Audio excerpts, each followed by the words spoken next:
Iran के Israel पर हमले के बाद से मिडिल ईस्ट के हालात विस्फोटक हो चुके हैं।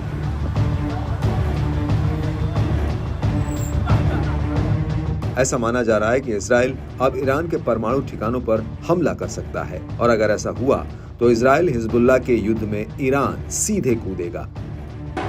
हालांकि ईरान ने पहले ही इजराइल को नसीहत देते हुए कहा कि वो उसके हमले की जवाबी कार्रवाई से दूर रहे और अगर नेतन्याहू ने ऐसा किया तो उसका नतीजा बेहद ही भयावह होगा।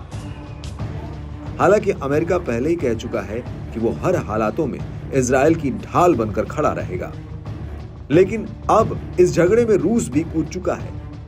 दरअसल रूस के विदेश मंत्रालय की प्रवक्ता मारिया ज़खारोवा ने कहा कि इजराइल की गाजा और लेबनान के ऊपर जंग मिडिल ईस्ट में एक बड़ी लड़ाई छेड़ रही है और ये सब कुछ अमेरिका की मिडिल ईस्ट में नाकाम नीति का नतीजा है।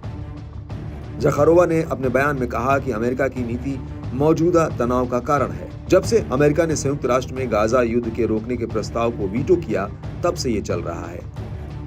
आपको बता दें कि रूस ने अमेरिका पर निशाना साधते हुए कहा कि पेंटागन इजराइल को लगातार हथियार, गोला बारूद और खुफिया जानकारी मुहैया करा रहा है। अमेरिका को यह एहसास होना चाहिए कि इससे विवाद को सुलझाने में कोई मदद नहीं मिलेगी।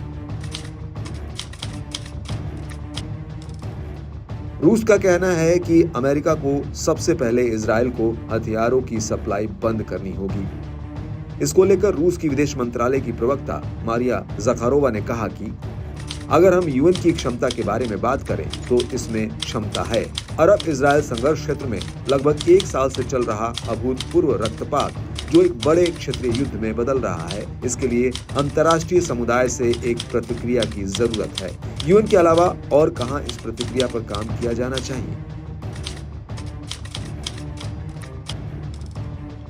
ज़खारोवा ने अपने इसी बयान में आगे कहा कि हमने बार बार कहा कि 7 अक्टूबर को हमास के हमले हर तरह की निंदा के लायक हैं, लेकिन 1 साल बाद हम देखते हैं कि ये फिलिस्तीनियों को सामूहिक दंड देने का एक मौका बन गया है। गाजा में लाखों फिलिस्तीनियों को दंडित किया जा रहा है, जिनमें से हजारों पहले ही मर चुके हैं और अब लेबनानी, सीरियाई, यमनियों को भी दंडित किया जा रहा है।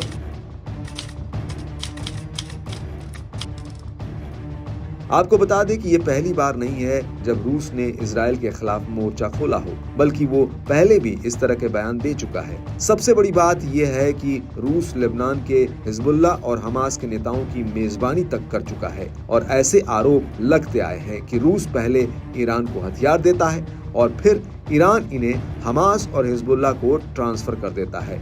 और गौर करने वाली बात ये भी है कि 1 अक्टूबर 2024 को रूस के प्रधानमंत्री ईरान के दौरे पर गए थे और इस दौरान उन्होंने ईरान के राष्ट्रपति मसूद पेजेश्कियन से मुलाकात की और इस मुलाकात के कुछ ही घंटों बाद ईरान ने इजराइल के ऊपर 180 से ज्यादा मिसाइलें दागी।